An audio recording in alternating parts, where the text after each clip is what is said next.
And when you subtract these, you get the answer for quiz. It's like 9825. So that's our quiz from Tuesday. And that was, I think, a very good exercise. I think everyone did it right. And that's just perfect. So way to go. So quiz. I last time mentioned that I updated your quiz scores on the Blackboard. It was done last week. So next time I'll do it, not this weekend, but weekend after. So in another week or so. So you can check and see what you did. If you didn't check as of yet, how you're doing. And yeah, some scores I did not update because some scores stayed the same. So I didn't touch them. And that's why people asking me, Alex, my score was not updated since like September 1st or so.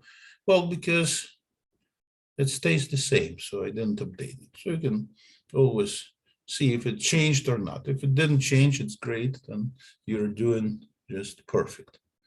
So nothing to worry, just to be proud of yourself.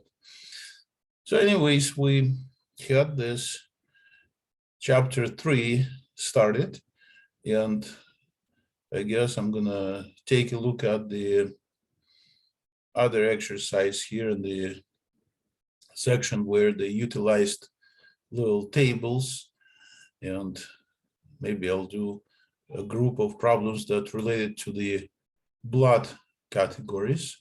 So let me try some problems here, like say exercise 13 that says, what's the probability that someone is not in a group A? So what does that really mean?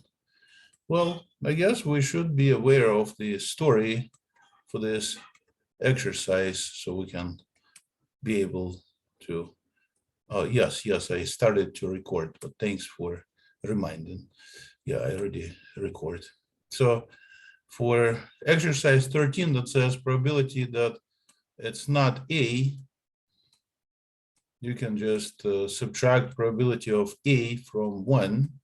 Looks like it's analogous problem to what we just did for the quiz. So what about P of A then?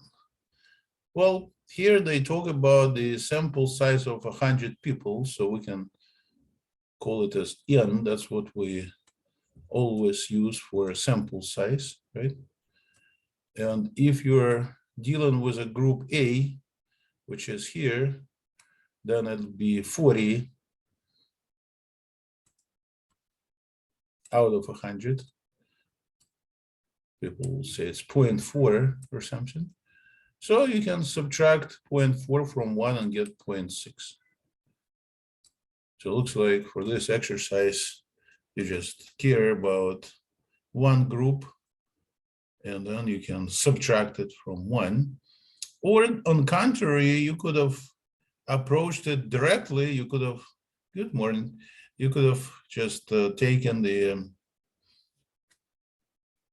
rest of the groups, such as a B, A, B, and a O, and added all of those elements, and that'd be your 60, right? Because in the group B, there are 10. Here we have 5. It looks like 39 and 6 will be 45. So if you add all of these, you get 60 out of 100. And that's the exact same answer anyways. So either way you do the exercise is fine, because the answer is the same. So if you get the same answer, I get so happy I give you a full credit. So I'm not really picking if you did it one way or the other way, as long as you do it right. Okay, so negative blood type here is also considered.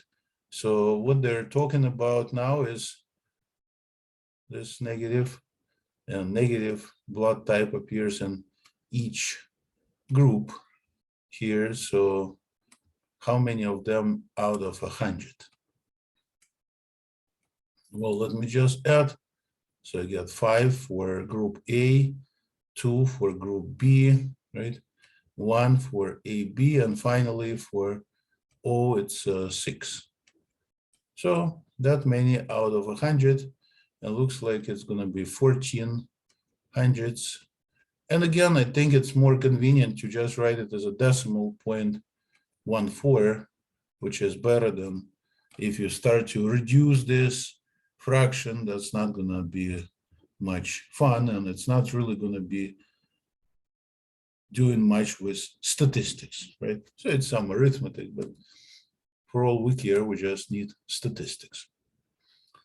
So it looks like problems here are, again, probabilities, again, fractions that I produce, divide by 100, whatever is in numerator. So let's try one more, like problem number 19 that says one or the other, group AB or RH plus.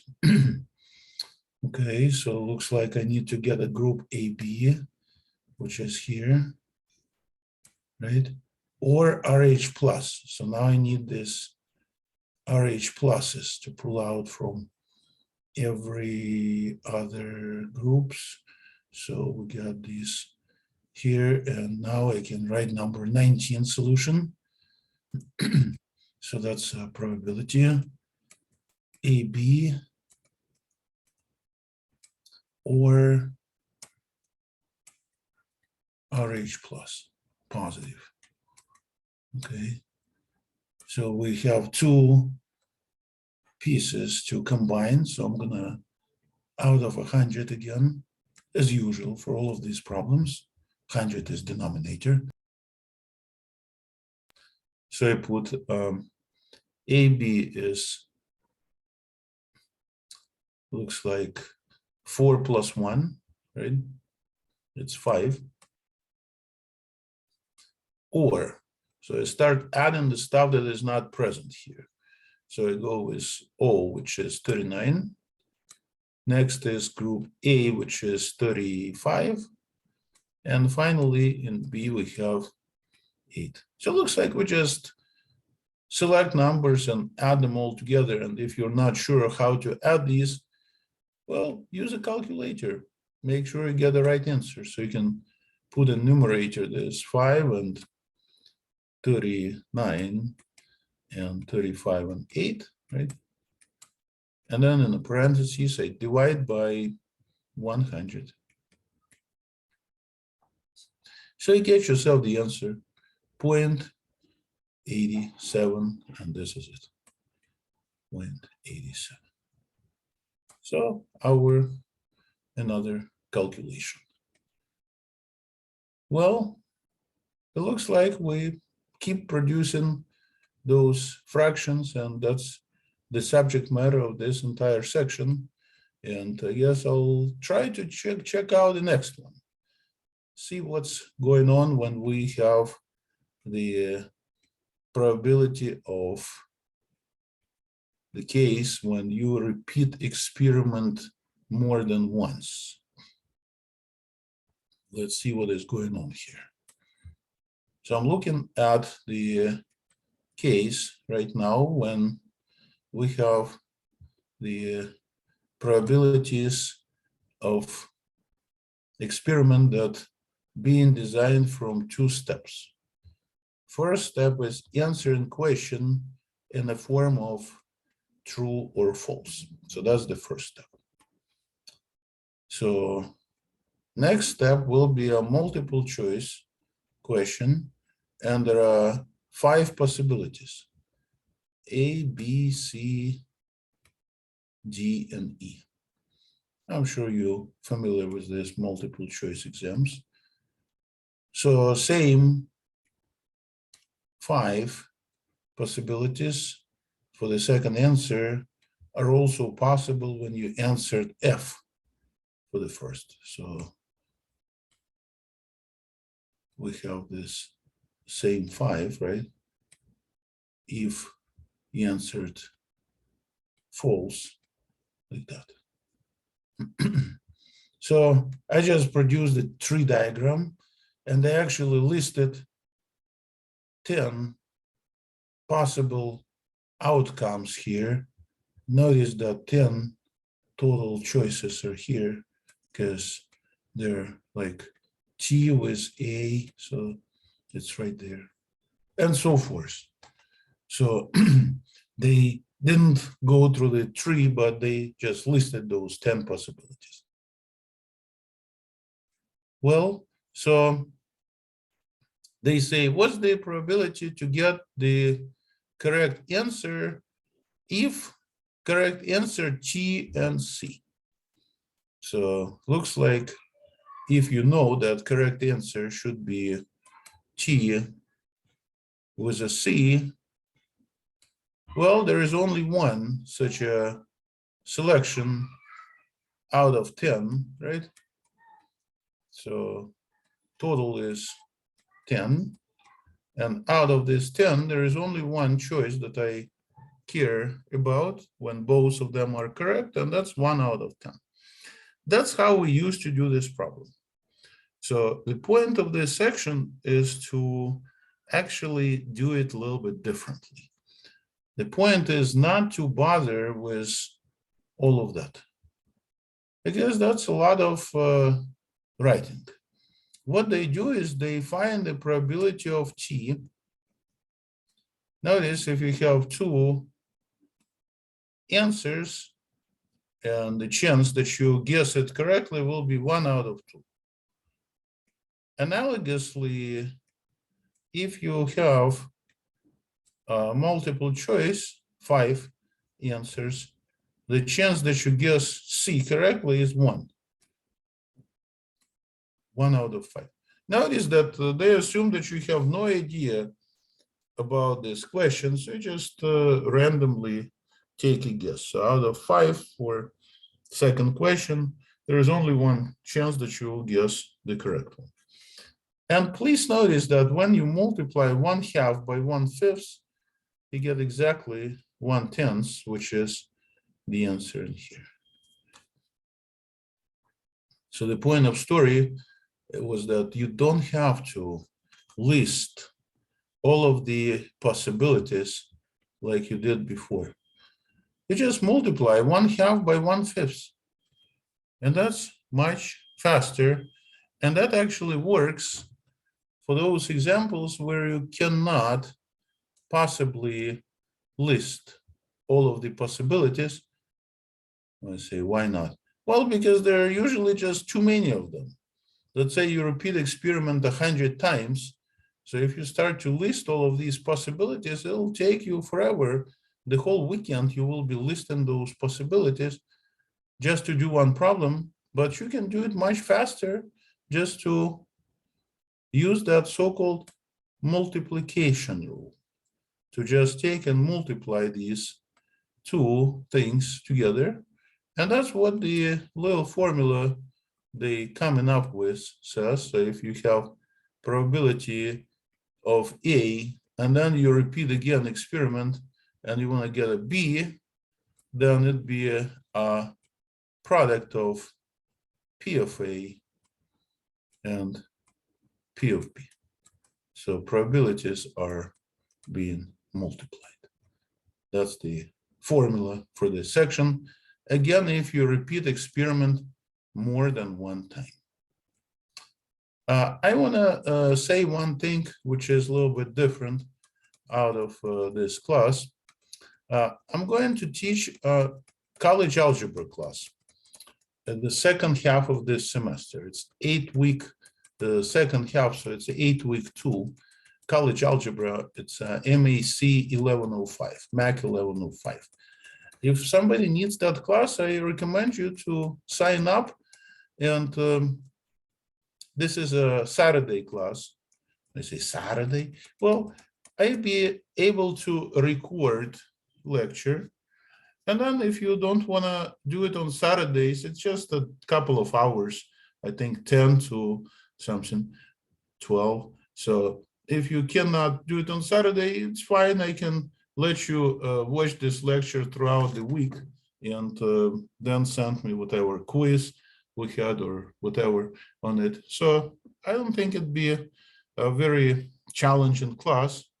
And I know college algebra is a class that lots of people that study at the community college have to take, because that's college for college algebra. So I recommend you to sign up, and I guess I have plenty of room on that class right now. So if you want to do that, try to do it this week or next week. So don't wait, because I guess you don't want to wait for too long anyway. So just see if that works for you. Then you can always sign up. And again, I will run it in the same online format. It says the class is in the form of it's like some class meetings in the classroom, some out. So I can do all the class meeting outside of the classroom. So it'd be, I guess, convenient for people, right? So just think about it. So anyways, let me go to section 3.4, the exercises, and continue with more probabilities here. So for example, exercise number 4 that says letter or digit. So I'm in section 3.4, and we're looking at exercise number 4 that says take 2 characters password, and first character is letter of alphabet, and the second is a digit. So they listed those digits. Notice there are 9 here and 1 more, so there are 10 digits. So it's from 0 through 9. When you say, what about 10 or 11? Well, those are not digits. Those are the numbers that are designed from 2 digits. So they're talking about just single digits. And for the first place, it's a letter of alphabet. And when you say what alphabet? Well, I guess the English alphabet has 26 letters. Of course, different alphabets have different number of letters. Say Chinese alphabet has probably tons and tons, hundreds of letters. So, but I'm sure they assume that's English alphabet, so 26 letters. And since they want to know the probability that you get a particular password, then we can see the total, which is 260 here, because you have with each letter 10 choices for the digit. And then out of these 260, there is only one password that is called K9. So one only out of 260 possible passwords. So this kind of exercise could as well be in the very first section of our chapter that deals with probabilities. So what is the difference in here with those previous sections? Well, because once again, they said you could have done it differently. You don't have to, because you already done the exercise, but I just going over the ideas that you could have done it the following way. So you could have just multiplied the probability of K separately by probability of 9. And for K, letter K is 1 out of 26 letters in alphabet. And digit 9 is 1 out of 10 digits. And if you multiply these two, it'd be exact same as 1 out of 260. So this is the other way of doing problem. And of course, we don't have to do problem 2 times, right? Because they technically done the same exercise twice. Just 1 time is good enough. So you don't have to do same thing 2 times. That's too much, right? But the idea of this section is multiplication rule, and that's what we experiencing in here, just multiplying numbers. So I can see the other exercise, maybe a problem like number 7 here, that talks about defective masks. And they say that they purchased so many thousands of gas masks. So in exercise number 7, out of this 19,218, they say 10,000 and 322 were defective. Oh, like more than a half were defective. They probably had a very good sale on those masks. So many were defectives. That's very, very disappointing. Okay. So in the part A of this exercise, they say, if they select first gas mask, and then they also select another gas masks. So what's the chances they're both defectives?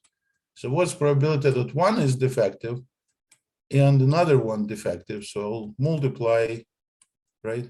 And one and the other, we just noticed, we just multiply one by the other. So I actually take that 10,000 and 322 over 19,218 and multiply it again by the same nasty looking fraction, and that'd be the answer, right? Because and means times, so I multiply it twice.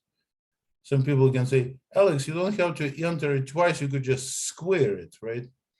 Maybe it's even smarter idea. So if I just take this 10, 3, 22, divide this by 19 and 218, and actually square it. So how can I square it? I can put parentheses in front of this whole thing. Can I do that? Put parentheses. See, it's parentheses only with numerator. Okay, and I can put parentheses with denominator. That's just the way it is. And then square each part, and numerator and also denominator. And you get yourself the answer. So it looks like you're going to have this 0.288 ...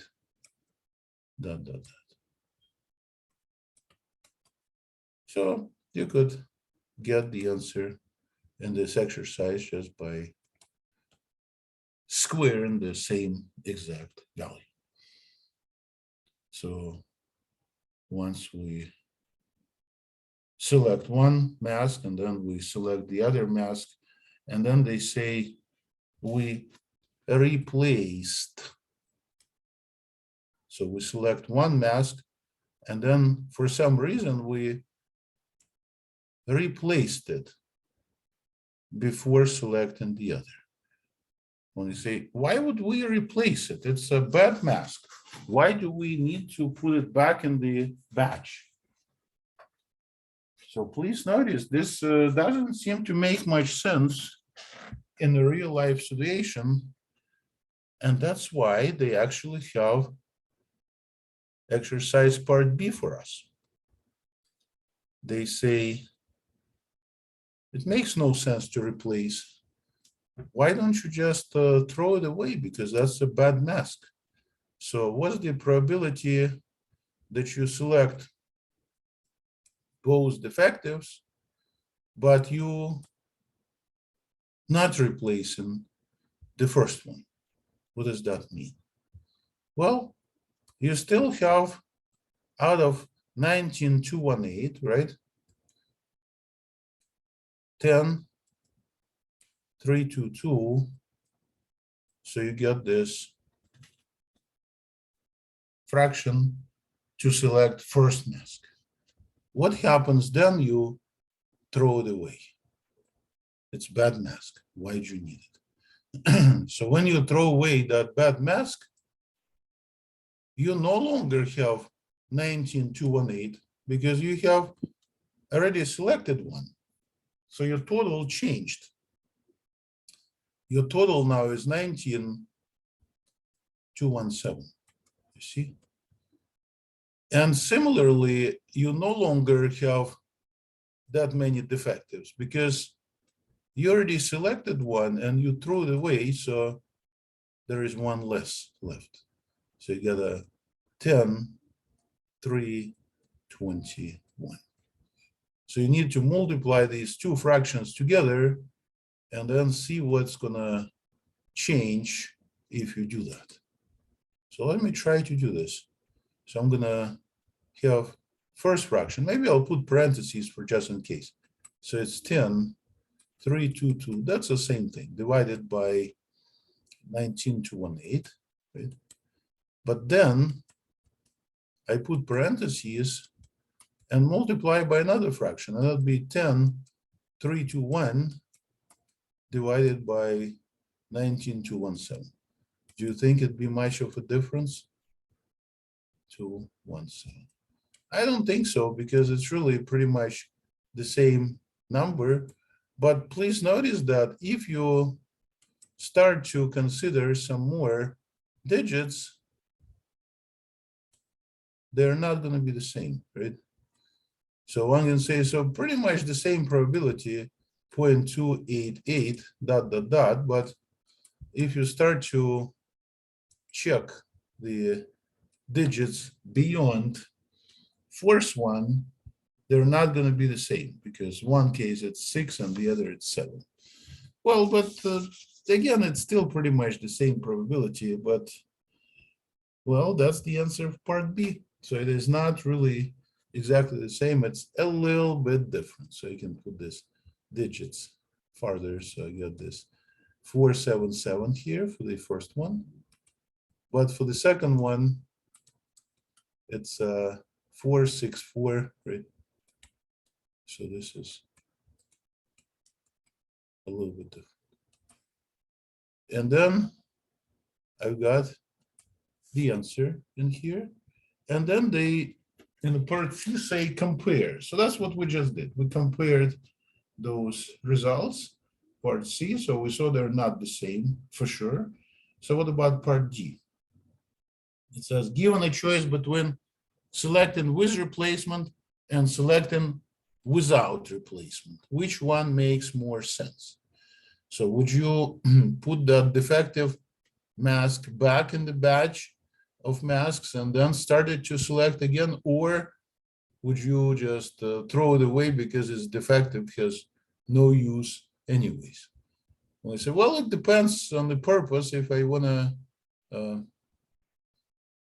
try to get a better masks, then definitely I would throw it away. But if there are some other ideas behind this, then I may not throw it away. So it all depends. But probably you want to throw it away because it's defective, right?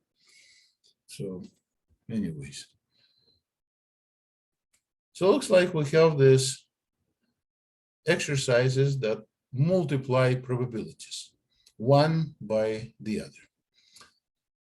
And when you repeat experiment more than once, of course, it starts to get more and more complicated because there are more choices.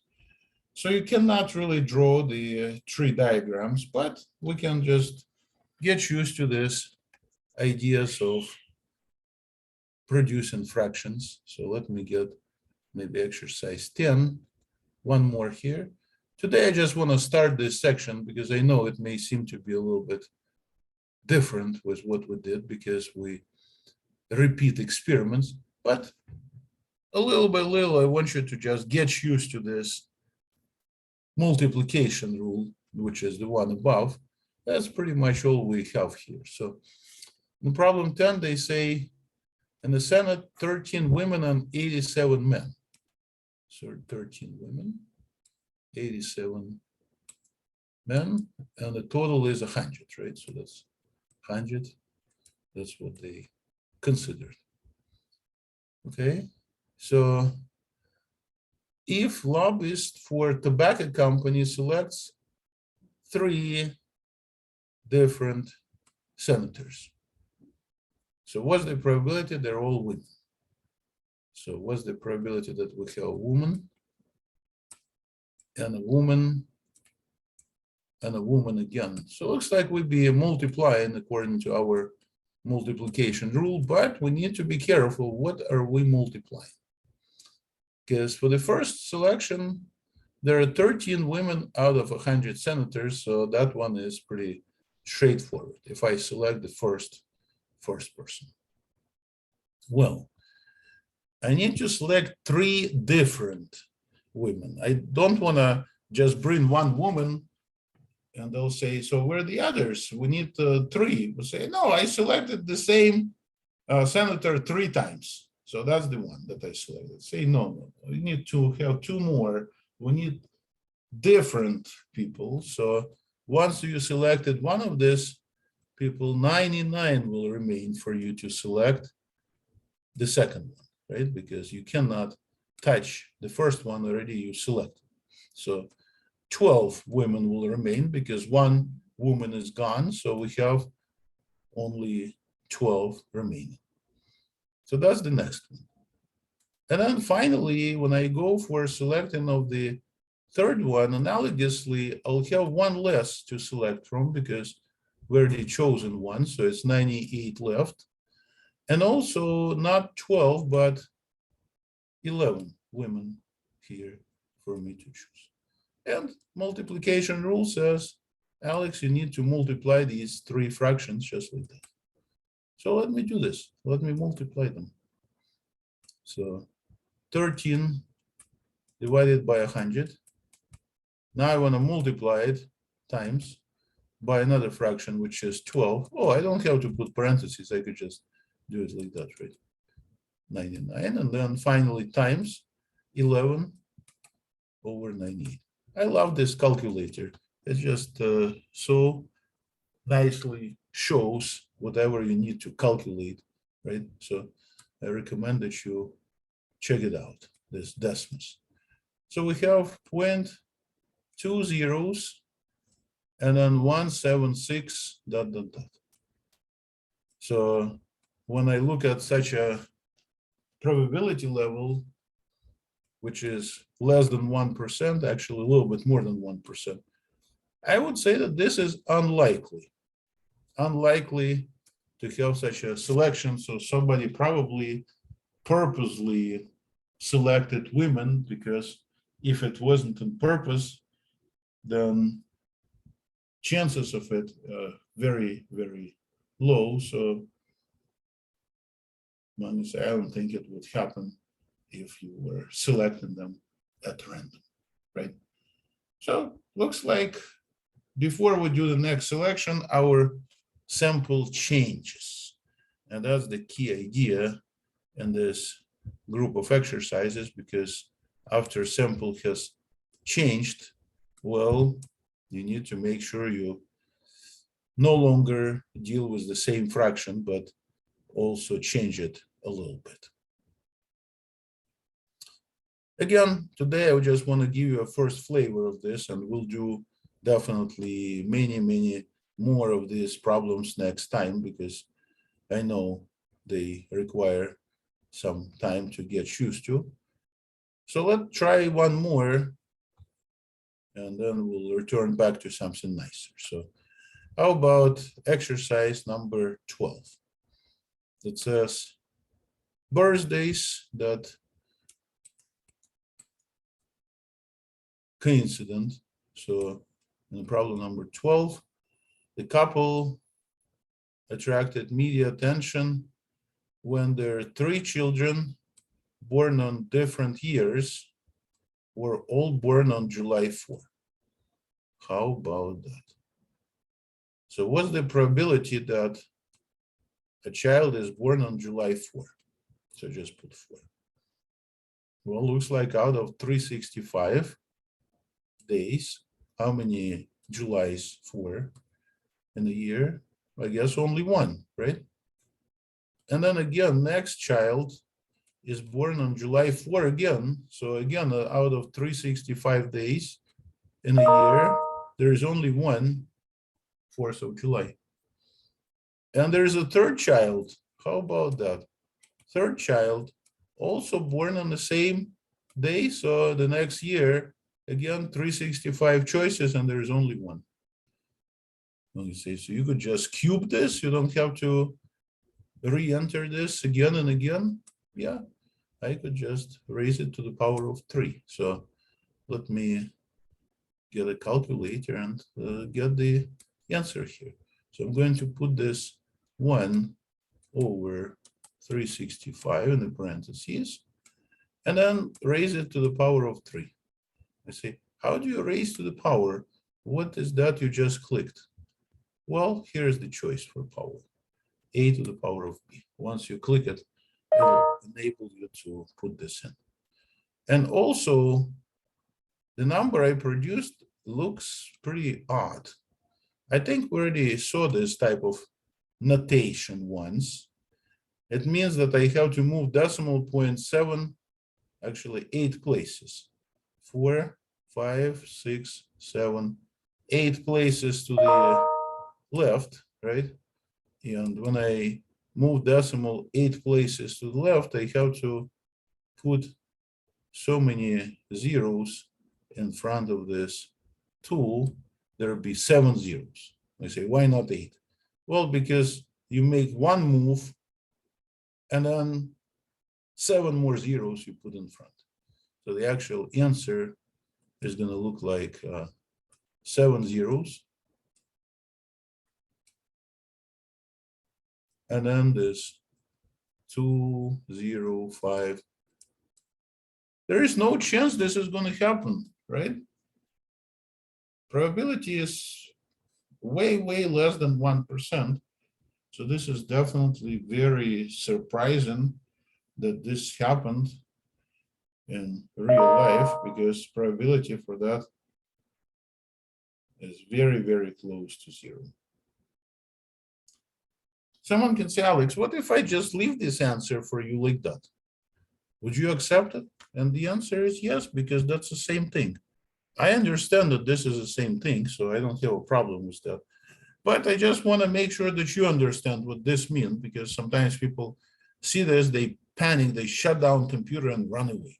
Don't panic, please. That's just a scientific notation, people say. That's how calculators give very big or very small numbers. That's all it is, so nothing to worry about. So turns out that in this exercise, we had the answer and we're done with it. So they say, so here we have part A of the exercise done, right? Very, very good. Looks like part B is not really having much to do with part A, but we can still do it. It's a little bit different. So what's the probability that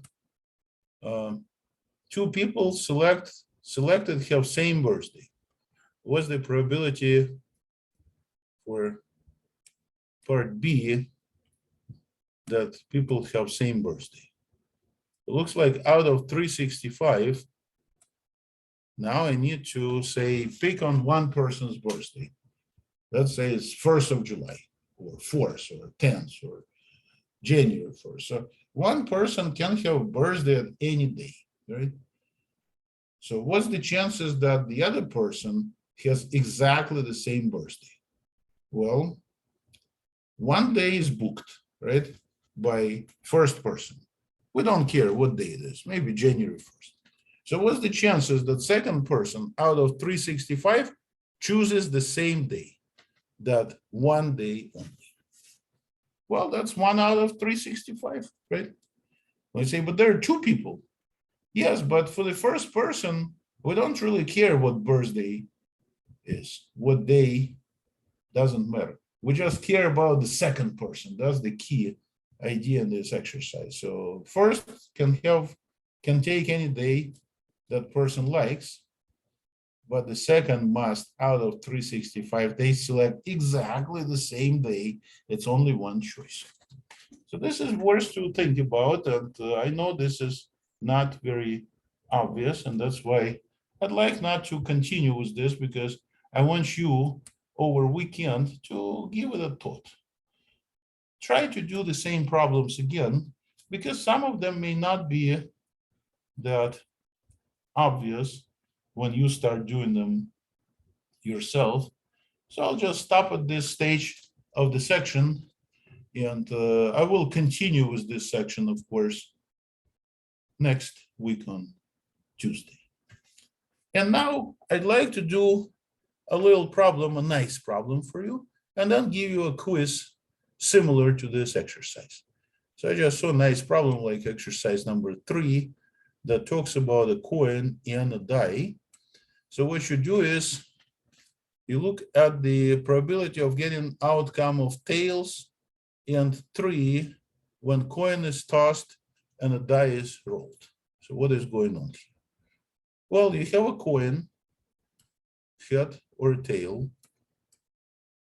There are two possibilities, right?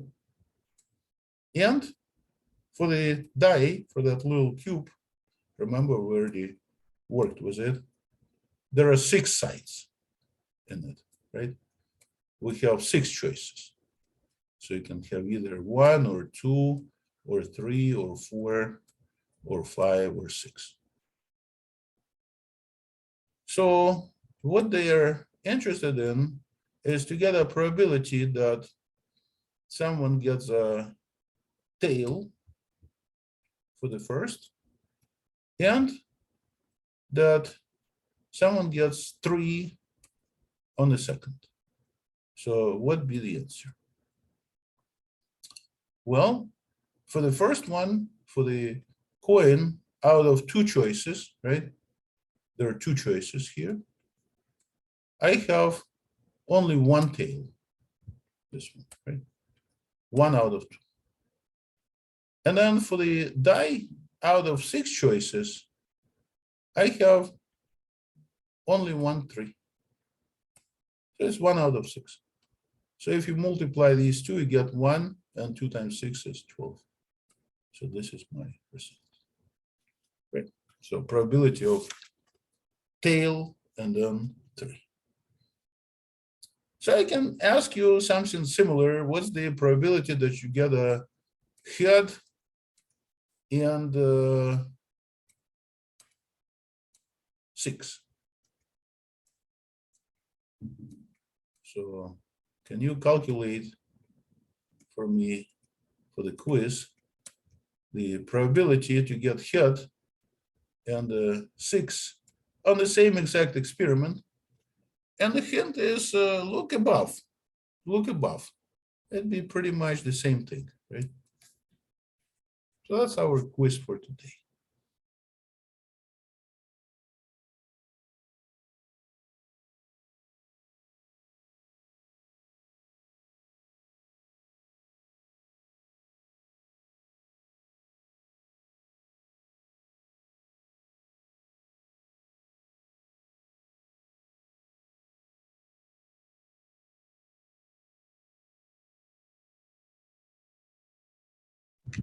I'm sorry, Professor, you said number 5?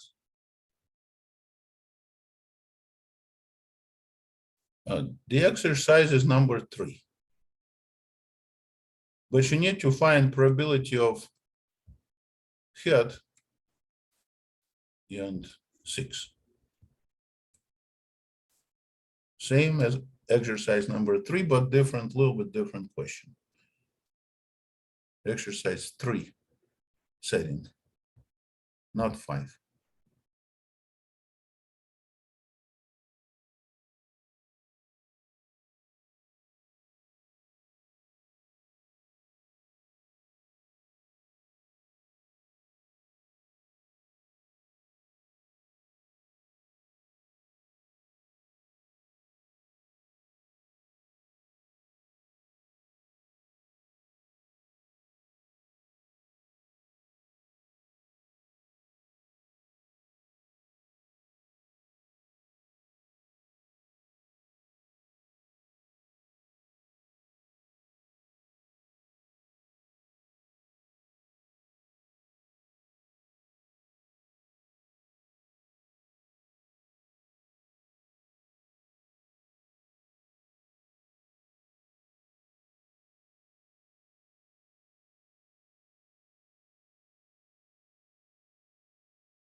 Bye-bye, have a great day.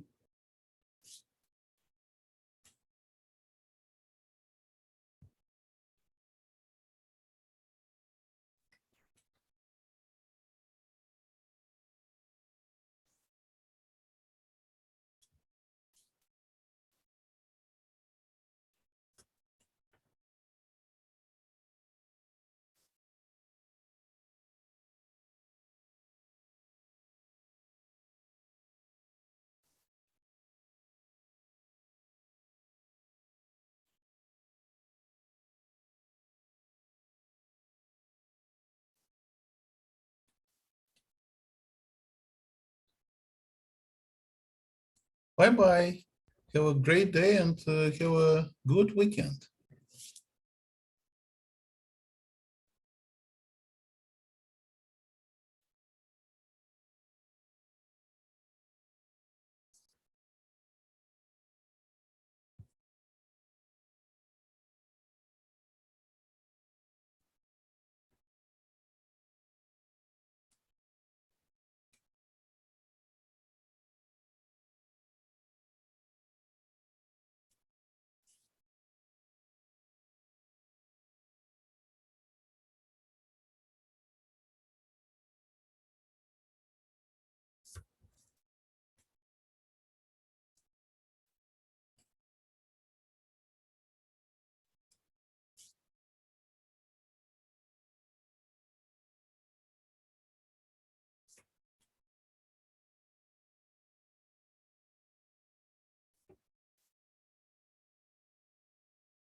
Thank you so much for coming over. Bye-bye.